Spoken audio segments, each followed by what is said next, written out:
Hello friends, बहुत बहुत स्वागत आप सभी का सक्सेस वर्ल्ड एमसीक्यू चैनल पर। तो चलिए आज आपका बिहार पुलिस के लिए प्रैक्टिस सेट 5 चलेगा। तो जल्दी जल्दी से सभी लोग लाइव में आ जाइए। सभी को गुड इवनिंग गुड इवनिंग। तो चलिए आज की इस क्लास को स्टार्ट करते हैं। और फ्रेंड्स याद रखना है, ये क्लास आपको डेली रात 8 बजे मिलेंगे। तो जिस भी स्टूडेंट को लाइव चैट के साथ क्लास करने हैं वो इस चैनल से जुड़ जाए। तो आज के सेशन का सबसे पहला प्रश्न और इंपॉर्टेंट है, मिल्क ऑफ मैग्नीशिया का पीएच मान कितना होता है। मोस्ट इंपॉर्टेंट प्रश्न आपके एग्जाम के लिए, फटाफट से आंसर करेंगे। मिल्क ऑफ मैग्नीशिया का पीएच मान कितना होता है। तो इसका सही जवाब जो ही बच्चे लाइव चैट में ऑप्शन ए को दे रहे हैं बिल्कुल सही जवाब दे रहे हैं, 10.5 होता है। और ये जो ऑप्शन बी में 7.4 ये किसका पीएच मान है, तो ये याद रखना है ये रक्त का पीएच मान है जो कि क्षारीय होता है। ये भी याद रखना है रक्त का जो पीएच मान है 7.4 है जो कि क्षारीय होता है। किसी विलयन का पीएच मान अगर 7 से कम हो तो अम्लीय होगा, किसी विलयन का पीएच मान 7 हो तो उदासीन होगा, अगर किसी विलयन का पीएच मान 7 से अधिक हो तो वह क्षारीय होगा। सभी पॉइंट को याद रखना है, इंपॉर्टेंट है। चलिए आगे बढ़ते हैं। नेक्स्ट क्वेश्चन है, सिराजुद्दौला और ब्रिटिश के बीच प्लासी का युद्ध कब हुआ था। फटाफट से आंसर करते जाएंगे। चलिए, सिराजुद्दौला और ब्रिटिश के बीच प्लासी का युद्ध कब हुआ था। तो इसका जो सही जवाब है, जो बच्चे लाइव चैट में ऑप्शन बी को दे रहे हैं बिल्कुल सही जवाब देगा, 23 जून 1757 ईस्वी को ऑप्शन 20 प्रश्न का बिल्कुल सही जवाब हो जाएगा। और एक डेट याद रखना है 1764 ईस्वी को याद रखना है। इसमें क्या हुआ था, तो 1764 में बक्सर का युद्ध लड़ा गया था, इसको भी ध्यान में रखना है। नेक्स्ट है, विद्यापति एयरपोर्ट कहाँ है। फटाफट से आंसर करेंगे।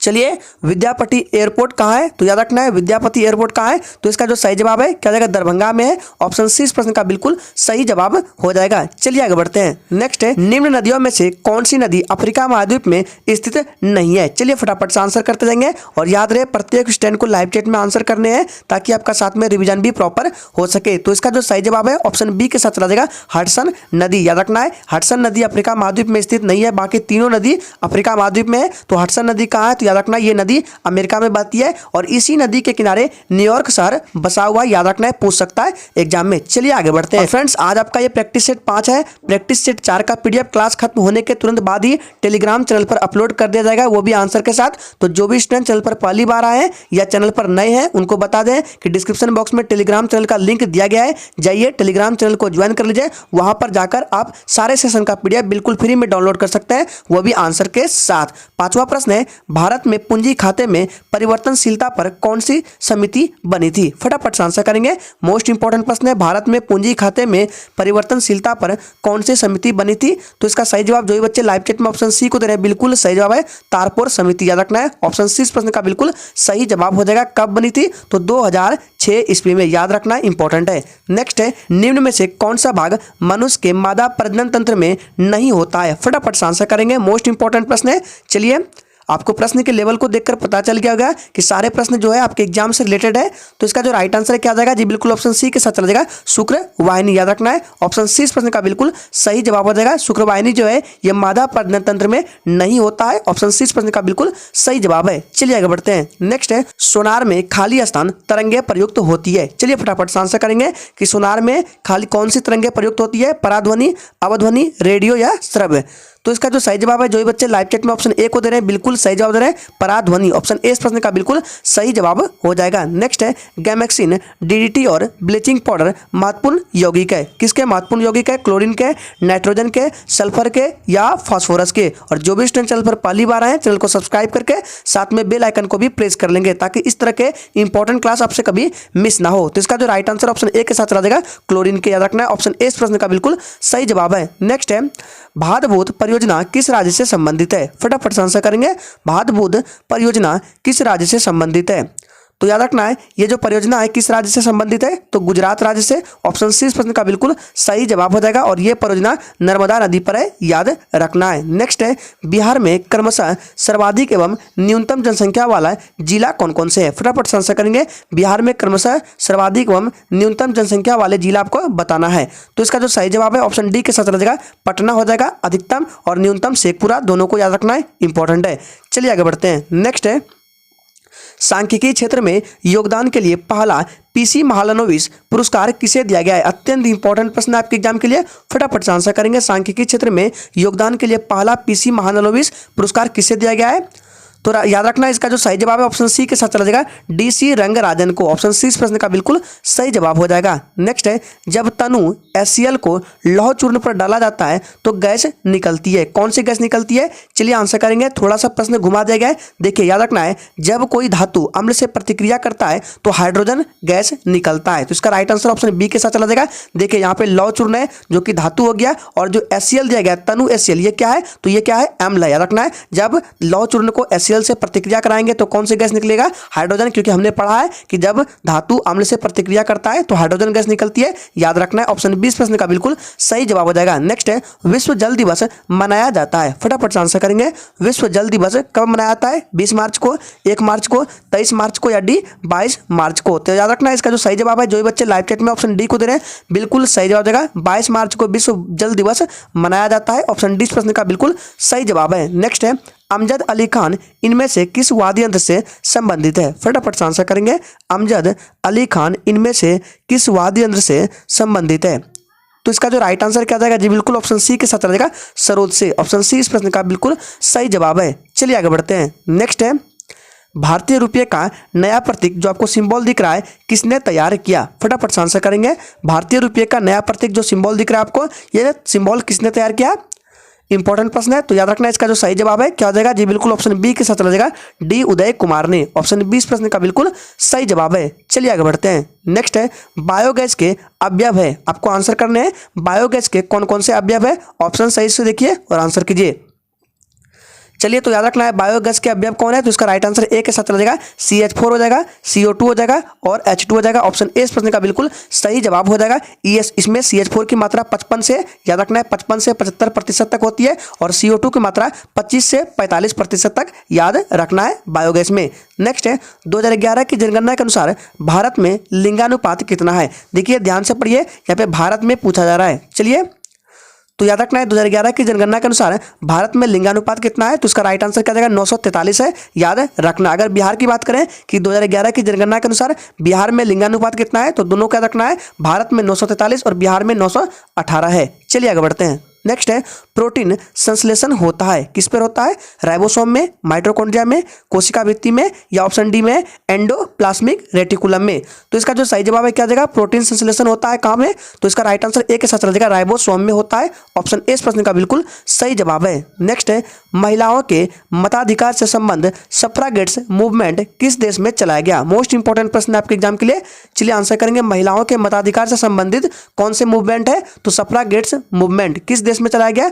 तो याद रखना इसका जो सही जवाब है ब्रिटेन के साथ चला जाएगा, ये ग्रेट ब्रिटेन में चलाया गया। ऑप्शन ए इस प्रश्न का बिल्कुल सही जवाब हो जाएगा। याद रखना इंपॉर्टेंट है। नेक्स्ट है, भारत के प्रथम फील्ड मार्शल कौन थे? फटाफट से आंसर करेंगे। भारत के प्रथम फील्ड मार्शल कौन थे? तो याद रखना इसका जो सही जवाब है ऑप्शन ए के साथ चला जाएगा, जनरल मनेकशॉ। याद रखना है ऑप्शन ए इस प्रश्न का बिल्कुल सही जवाब है। नेक्स्ट है, संसद की प्रत्येक बैठक के पहले घंटे को क्या कहा जाता है? फटाफट से आंसर करेंगे। शून्यकाल, प्रश्नोत्तर काल, विरोधी काल, या बिल प्रस्तुति का काल? तो याद रखना 21 का राइट आंसर, जो भी बच्चे लाइव चैट में ऑप्शन क्या दे रहे हैं जी? बिल्कुल ऑप्शन दे रहे हैं बी को बिल्कुल सही जवाब है, प्रश्नोत्तर काल। याद रखना है प्रश्नोत्तर काल के ठीक बाद वाले समय को शून्यकाल कहते हैं, लेकिन प्रश्न में पूछा जा रहा है कि संसद की प्रत्येक बैठक के पहले घंटे को क्या कहते हैं? तो प्रश्नोत्तर काल, और प्रश्नोत्तर काल के बाद ठीक बाद समय को शून्यकाल कहते हैं। दोनों को याद रखना है। नेक्स्ट है, चंदेरी का युद्ध कब और किसके बीच हुआ था? फटाफट से आंसर करेंगे, इंपॉर्टेंट प्रश्न है। चंदेरी का जो युद्ध है कब और किसके बीच हुआ था?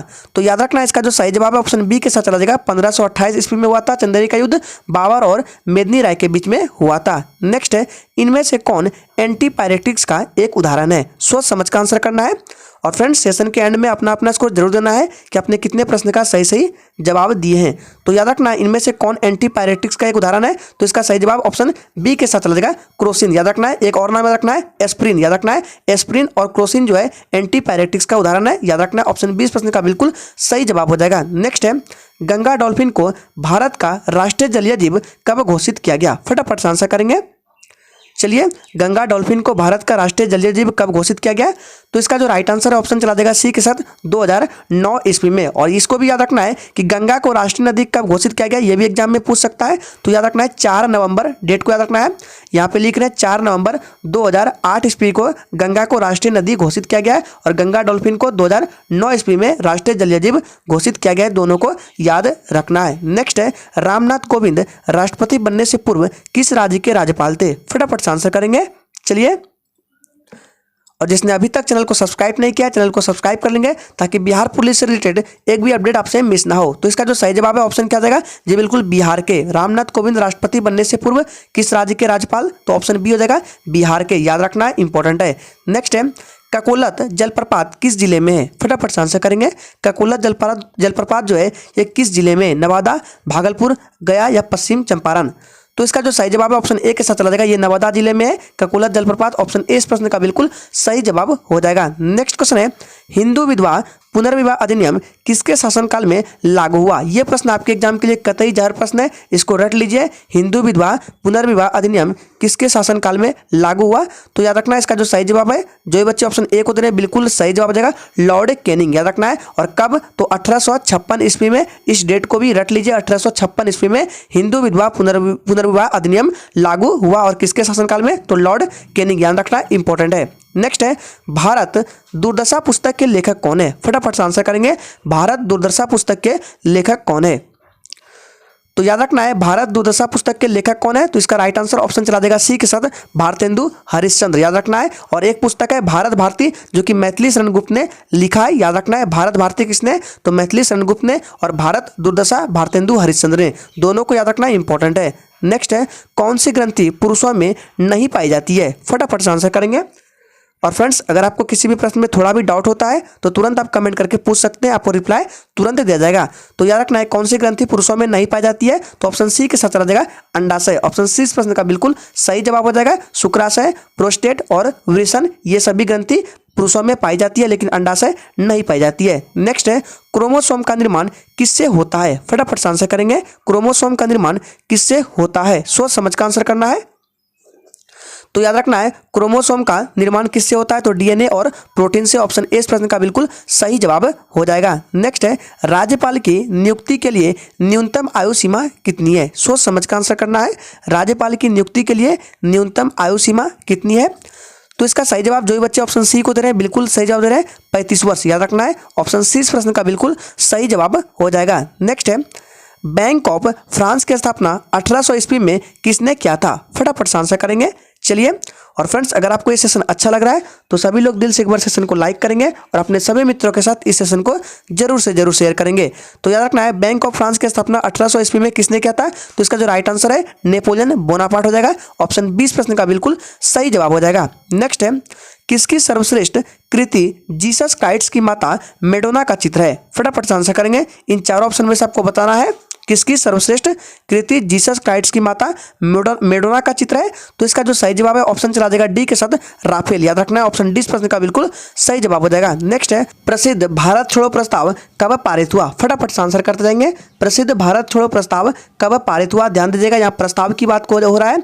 तो इसका जो सही जवाब है ऑप्शन सी के साथ चला जाएगा। याद रखना है, ऑप्शन सी इस प्रश्न का बिल्कुल सही जवाब है। नेक्स्ट है, वैज्ञानिक समाजवाद का संस्थापक कौन था? फटाफट से आंसर करते जाएंगे। वैज्ञानिक समाजवाद का संस्थापक कौन था? तो याद रखना है, इसका राइट आंसर ऑप्शन ए के साथ चला जाएगा, कार्ल मार्क्स। याद रखना है, ऑप्शन ए इस प्रश्न का बिल्कुल सही जवाब हो जाएगा। दास कैपिटल किसकी रचना है? तो कार्ल मार्क्स। याद रखना है, कार्ल मार्क्स जर्मनी से संबंधित है। याद रखना है। नेक्स्ट है, टिक्का रोग किससे संबंधित है? फटाफट से आंसर करेंगे। बाजरा से, मक्का से, गन्ना से या मूंगफली से? तो याद रखना है, टिक्का रोग जो है ये मूंगफली से संबंधित है। ऑप्शन डी इस प्रश्न का बिल्कुल सही जवाब हो जाएगा। नेक्स्ट है, अंतर्राज्यीय परिषद का सदस्य नहीं होता है। कौन नहीं होता है? राज्यपाल, राज्यों के मुख्यमंत्री, प्रधानमंत्री या कैबिनेट स्तर के मंत्री? तो अंतर्राज्यीय परिषद का सदस्य कौन नहीं होता है? तो राज्यपाल नहीं होता है। ऑप्शन ए इस प्रश्न का बिल्कुल सही जवाब हो जाएगा। नेक्स्ट है, किन दो भौतिक राशियों के विमीय सूत्र समान होते हैं? फटाफट से आंसर करेंगे। इन चारों ऑप्शन में से बताना है कि किन दो भौतिक राशियों के विमीय सूत्र समान है। तो इसका जो सही जवाब है ऑप्शन बी के साथ चला जाएगा, संवेग और आवेग। याद रखना है, संवेग और आवेग के विमीय सूत्र समान होते हैं। याद रखना है। नेक्स्ट है, बिहार में सोमेश्वर की पहाड़ी कहाँ है? फटाफट से आंसर करते जाएंगे। बिहार में सोमेश्वर की पहाड़ी कहाँ है? तो याद रखना है बिहार में सोमेश्वर की पहाड़ी पश्चिमी चंपारण, ऑप्शन सी इस प्रश्न का बिल्कुल सही जवाब हो जाएगा। नेक्स्ट है सबसे अधिक आयनन क्षमता किसकी होती है, यानी कि सबसे अधिक आयनन क्षमता पूछा जा रहा है किस किरण का है। तो याद रखना अगर बात करें सबसे अधिक तो आयनन क्षमता ये किसका हो जाएगा, तो इसका राइट आंसर ऑप्शन ए के साथ चला जाएगा अल्फा किरण। याद रखना है अल्फा किरण। अगर आपसे पूछे कि सबसे अधिक भेदन क्षमता किस किरण का, तो गामा किरण का। दोनों को याद रखना है, गामा किरण भेदन क्षमता अधिक है और आयनन क्षमता अल्फा किरण, दोनों को याद रखना है।